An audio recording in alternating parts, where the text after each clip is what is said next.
प्रिय विद्यार्थियों, अनिल जज्बाती का प्यार भरा नमस्कार। आज हम तौलिए एकांकी के प्रमुख वस्तुनिष्ठ प्रश्नों के बारे में जानेंगे। तौलिए एकांकी किसने लिखी थी? उपेंद्रनाथ अश्क ने लिखी थी। देखिएगा पहला प्रश्न, उपेंद्रनाथ अश्क का जन्म व मृत्यु कब हुई? उत्तर है जन्म 1901 में हुआ, मृत्यु 1996 ईस्वी में हुई। प्रश्न संख्या 2 देखिए, किसकी प्रेरणा से उपेंद्रनाथ अश्क ने लेखन कार्य प्रारंभ किया? उत्तर है प्रेमचंद जी की प्रेरणा से, यानी मुंशी प्रेमचंद जी की प्रेरणा से उन्होंने लेखन कार्य प्रारंभ किया। प्रश्न संख्या 3 देखिए, उपेंद्रनाथ अश्क ने लेखन कार्य किस भाषा में प्रारंभ किया? उत्तर है उर्दू भाषा में। प्रश्न संख्या 4 देखिए, उपेंद्रनाथ अश्क की रचना धार्मिकता का विकास किस दौर में हुआ? उत्तर है राष्ट्रीय आंदोलन के झंझावती दौर में। प्रश्न संख्या 5 देखिए, उपेंद्रनाथ अश्क के प्रमुख नाटक बताइए। उपेंद्रनाथ अश्क के प्रमुख नाटक हैं लौटता हुआ दिन, बड़े खिलाड़ी, जय पराजय, शौरक की झलक व भंवर। प्रश्न संख्या 6 देखिए, उपेंद्रनाथ अश्क जी के प्रमुख उपन्यास कौन से थे? उत्तर है गिरती दीवारें, शहर में घूमता आईना, गरम रात, सितारों के खेल। प्रश्न संख्या 7 देखिए, उपेंद्रनाथ अश्क जी के कहानी संग्रह कौन से हैं? उत्तर है अंधी गली, मुखड़ा बदल गया, चरवाहे, उनके कहानी संग्रह हैं। प्रश्न संख्या 8 देखिए, उपेंद्रनाथ अश्क जी के द्वारा लिखित संस्मरण कौन कौन से हैं? मंटो मेरा दुश्मन, फिल्मी जीवन की झलकियां। प्रश्न संख्या 9 देखिए, उपेंद्रनाथ अश्क जी के काव्य संग्रह बताइए। उत्तर है एक दिन आकाश ने कहा, एक दिन आकाश ने कहा, प्रातः प्रदीप, दीप जलेगा, बरगद की बेटी उर्मिया। प्रश्न संख्या 10 देखिए, उपेंद्रनाथ अश्क जी की प्रमुख आलोचनाओं का उल्लेख कीजिए। अन्वेषण की एक संध्या यात्रा, हिंदी कहानी एक अंतरंग परिचय। प्रश्न संख्या 11 देखिए, तौलिए रचना लेखक की कौन सी विधा है? उत्तर है एकांकी। प्रश्न संख्या 12 देखिए, बसंत का मासिक वेतन कितना है वह उसकी क्या नौकरी थी? उत्तर है बसंत का मासिक वेतन 250 रुपये था, वह एक फर्म में मैनेजर थे। प्रश्न संख्या 13 देखिए, मदन का तौलिया फिर से कौन उठा लेता है? उत्तर है बसंत। प्रश्न संख्या 14 देखिए, ड्राइंग रूम की प्रस्तुत पाठ में क्या स्थिति दिखाई गई है? यानी ड्राइंग रूम है, उसकी प्रस्तुत पाठ में क्या स्थिति दशा दिखाई गई है? उत्तर है न छोटा है, न बहुत बड़ा है, न बहुत सजा हुआ है, टेलीफोन लगा है, बाएं दीवार के साथ एक मेज लगी है, मेज पर कागज पत्र हैं। प्रश्न संख्या 15 देखिए, मधु ने हजामत के तौलिए के विषय में क्या कहा? उत्तर है वह रंगीन है, वह बीसू धारियां पड़ी हुई हैं। प्रश्न संख्या 16 देखिए, बसंत ने किसकी हंसी को विषैली बताया है? उत्तर है मधु की हंसी को उन्होंने विषैली बताया है। प्रश्न संख्या 17 देखिए, किस में अपने भावों को छुपा लेने की निपुणता नहीं है, बसंत के अनुसार समझाइए। उत्तर है मधु में अपने भावों को छिपा लेने की निपुणता नहीं है। प्रश्न संख्या 18 देखिए, बसंत के कितने भाई थे, वह कितने तौलिए का उपयोग करते थे। यानी बसंत थे वो कितने भाई थे, वो उनका जो तौलिया था कितने लोग उसको उपयोग में लेते थे। उत्तर है बसंत के 5 भाई थे, वह एक ही तौलिए का उपयोग करते थे। प्रश्न संख्या 19 देखिए, शिकार करने के विचार से कुछ अफसर कहाँ गए। उत्तर है चूहा सेदन शाह गए।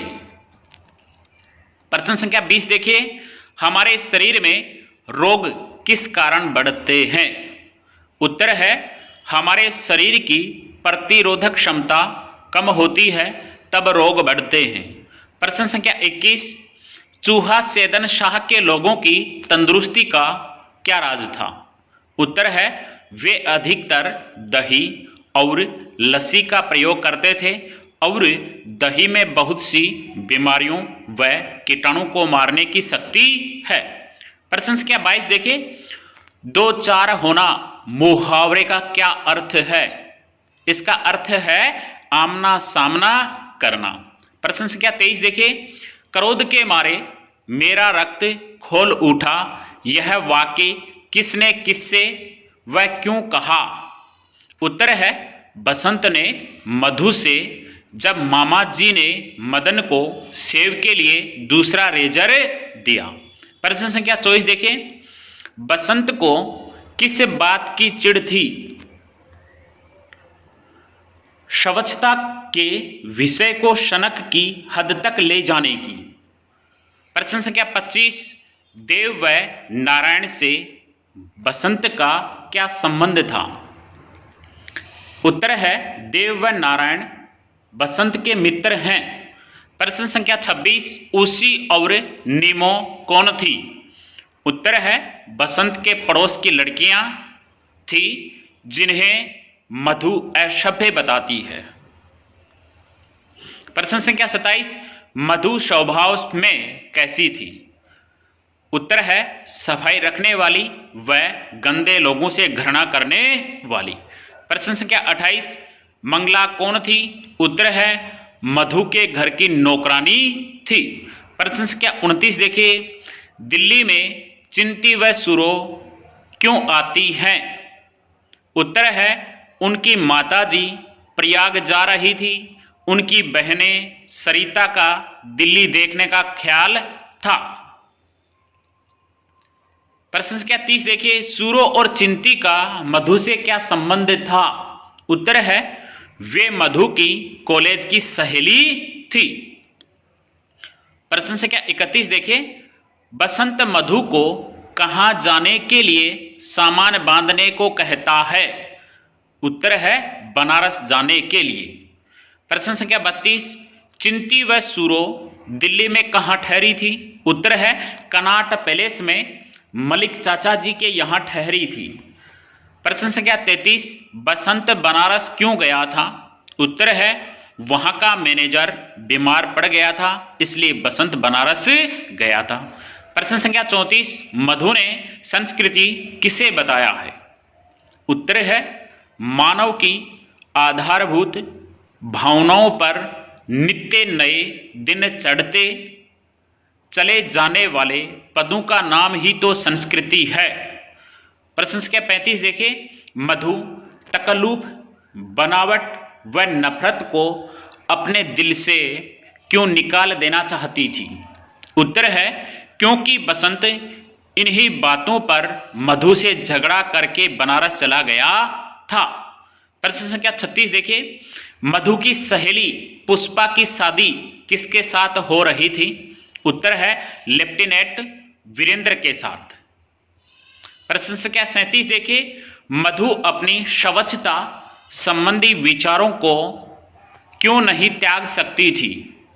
क्योंकि वह बचपन से ही सभ्यता के माहौल में पली बढ़ी है। प्रश्न संख्या 38, बसंत ने तांगे वाले को कितने रुपए दिए। उत्तर है 1.5 रुपया दिया। प्रश्न संख्या 39 देखिए, जब बसंत ने मधु को पत्र नहीं लिखा तो मधु बसंत के विषय में क्या सोचती है। उत्तर देखिए वह सोचती है वह मुझसे नाराज हैं, उनका ख्याल है कि मैं उनसे घृणा करती हूं। प्रश्न संख्या 40 देखिए, मधु ने ड्राइंग रूम को क्यों बदल दिया? ताकि बसंत को कोई भी तकलीफ ना हो।